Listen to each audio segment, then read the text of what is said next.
I know that's why. Okay, this is from Chris. I checked with an attorney and a prominent banker recently about the fine print in mortgage documents and verified that any bank can call in a loan on anyone at any time for any reason. Are you listening?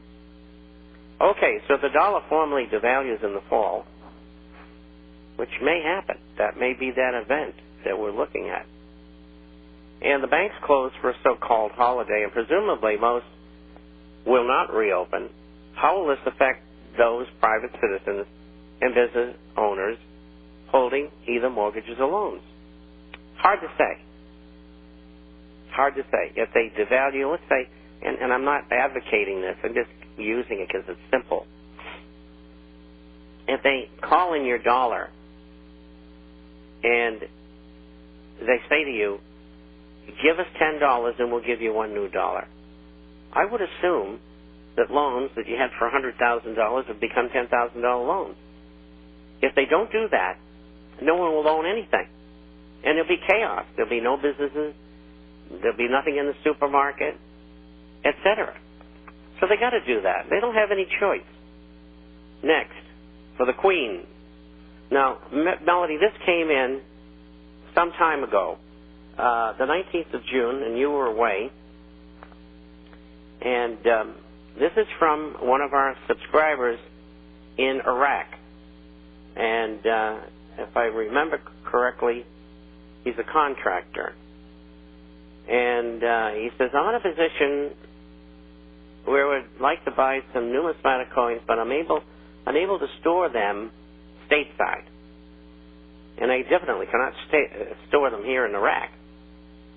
I have about $4,000 a month that I'd like to invest. And as you say, you can not time the market. In other words, when you get the money, you just buy, because it's going to go up anyway. And even if it doesn't, you're going to retain your value even if gold never moves. I have been reading up on the VIX and how it may affect the price of options. Well, you're right. I do know at some point in time the VIX will break its 52-week high and move into the 90s. Can you help me put together a leap option plan, either a put or a call, that I might be able to use the VIX to my advantage? And my answer, Reuben, is this. I don't want you to do that. It could be profitable, but it's too dangerous. You're not a professional. You don't do that. Stay out of the market. Keep your life simple. And if you cannot buy, all you can do is accumulate the money. And when you leave Iraq and come back, you can call Melody, 800-375-4188, and she'll get your coins for you. But you have no alternative. That's what you have to do. You have to wait and stay out of those gambling pits and in those options. I'm telling you, the vigorous will eat you alive. It's like those big coin dealers out there charging 22 and 42 and 50% on coins. You know, you're playing somebody else's game. Don't do it.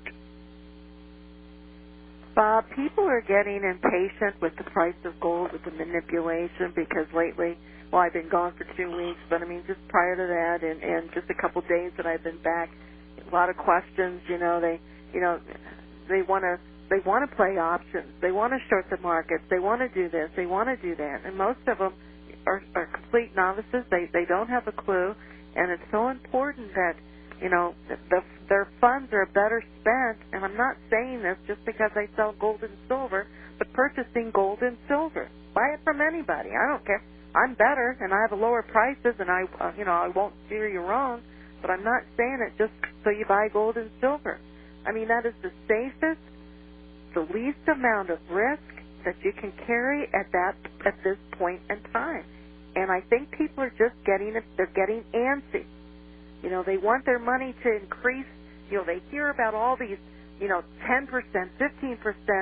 15%, increases in various investments and so forth. And it's like, well, they're not real. They're all going to get their heads handed to them. I was a broker for 28 years. Listen, I don't get paid to advise you. I used to charge $2,000 an hour for advice. You're getting it free on the radio, or if you email me, I'll call you. But you don't do that. Again, it's somebody else's game. Make life simple. Gold and silver stocks, gold and silver coins. There isn't anything else.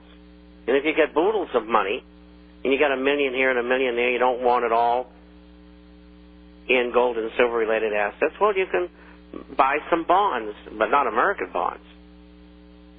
I've been recently recommending for those wealthy people Canadian treasuries.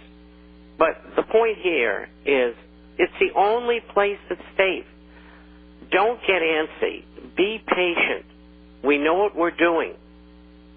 And if you want to lose your money, go right into the market right now. And then you can write me a letter and say, oh, I wish I'd listened to you. I just lost $80,000 out of $100 that I had. I get letters like that every single day. I do too, Bob.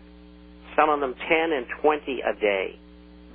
You know, when I came back after being away for only 3 days, I had 1,736 emails.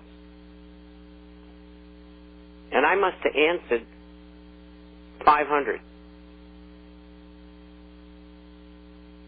So we take care of our listeners and subscribers. And no other newsletter in the world would do that. They wouldn't even answer your email.